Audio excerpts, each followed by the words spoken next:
Welcome to my YouTube channel. आज की इस वीडियो में हम बीएड के प्रीवियस ईयर के क्वेश्चन पेपर को देखेंगे और साथ में ये भी जानेंगे कि आंसर लिखते समय हमें किन बातों का ध्यान रखना चाहिए। तो चलिए स्टार्ट करते हैं।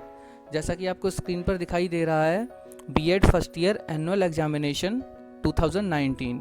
तो ये सेशन 2018 से 2020 का है, फर्स्ट ईयर का क्वेश्चन पेपर है जिसका कोड है CC1 और सब्जेक्ट का नाम है contemporary India and education. Maximum marks 80 marks का क्वेश्चन पेपर है। तो एक एक करके हम सेक्शंस के बारे में देखते चलेंगे और पता करते चलेंगे कि किस तरह से ये क्वेश्चन पेपर आता है। सबसे पहले आपको स्क्रीन पर सेक्शन ए दिखाई दे रहा है जिसमें लॉन्ग आंसर्स हैं और हमें 3 आंसर्स लिखने होते हैं और हर एक आंसर 16 मार्क्स का होता है। तो इस तरह से 48 मार्क्स के हो जाते हैं और हर एक क्वेश्चन के साथ एक इंटरनल चॉइस भी दी रहती है। तो इस तरह से 6 क्वेश्चंस होते हैं जिसमें से हमको 3 क्वेश्चंस करने होते हैं। तो देखिए कंटेम्प्रेरी इंडिया एंड एजुकेशन में क्वेश्चन किस तरह से हैं। तो आपको स्क्रीन पर पेज नंबर 2 पे क्वेश्चन नंबर 1 दिखाई दे रहा होगा। What were the chief characteristics of education in ancient India, और इसके साथ एक ऑप्शन में दे रखा है what are the problems related to free and compulsory primary education. ठीक इसी तरह दूसरे क्वेश्चन को देखिए, स्क्रीन पर आपको दिखाई दे रहा होगा। सेकंड क्वेश्चन जो है हमारा, उसमें एक क्वेश्चन और उसके साथ ऑप्शन में दूसरा क्वेश्चन। इन दोनों में से आपको कोई एक करना है, चाहे ये वाला पार्ट करिए चाहे ये वाला पार्ट करिए। तो इनमें से एक करेंगे तो आपका 16 मार्क्स का हो जाएगा। ठीक इसी तरह क्वेश्चन नंबर 1 से करेंगे तो आपका 16 मार्क्स का हो जाएगा। इस तरह से आप 32 मार्क्स का कर चुके होंगे पेपर। अब क्वेश्चन नंबर 3 देखिए आपकी स्क्रीन पर, explain the main features of national education policy, या इसकी जगह give brief account of organisation. ये ध्यान रहे, एक ही क्वेश्चन के दोनों सेक्शन को करके हमारे 2 आंसर्स नहीं माने जाएंगे। हर क्वेश्चन से एक पार्ट ही करना होगा, ये आपको ध्यान में रखना होगा। उसके बाद हम चलते हैं सेक्शन बी की ओर।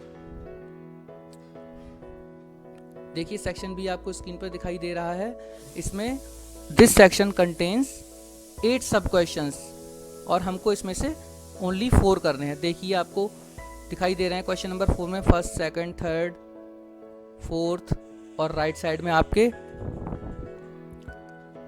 5th, 6th, 7th, 8th। इनमें से आप कोई भी 8 क्वेश्चंस कर सकते हैं और हर आंसर का जो मार्क्स हैं वो 4 मार्क्स हैं।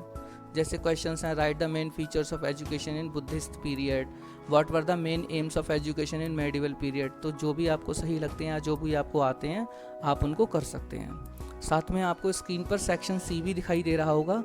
इस सेक्शन में देखिए क्या लिखा है कि दिस क्वेश्चन कंटेन्स 10 सब क्वेश्चंस, आंसर एनी 8। हमें इनमें से सिर्फ कोई 8 को आंसर करना है।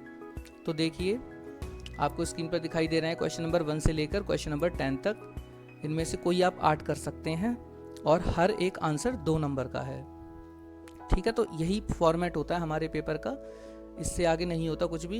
अब हम बात कर लेते हैं कि 16 मार्क्स का और 4 मार्क्स का और 2 मार्क्स के आंसर कितने कितने पेजेस में लिखना चाहिए। तो आंसर लिखते समय सबसे पहले हमें ये ध्यान रखना होता है कि कितने मार्क्स का है, उसके हिसाब से हम डिसाइड करते हैं कि कितने पेजेस का हमें लिखना है।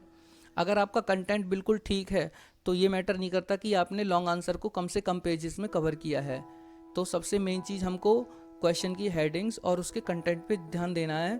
तो 16 मार्क्स के क्वेश्चन को आप लगभग 4 से 4.5 पेजेस तक कवर कर सकते हैं।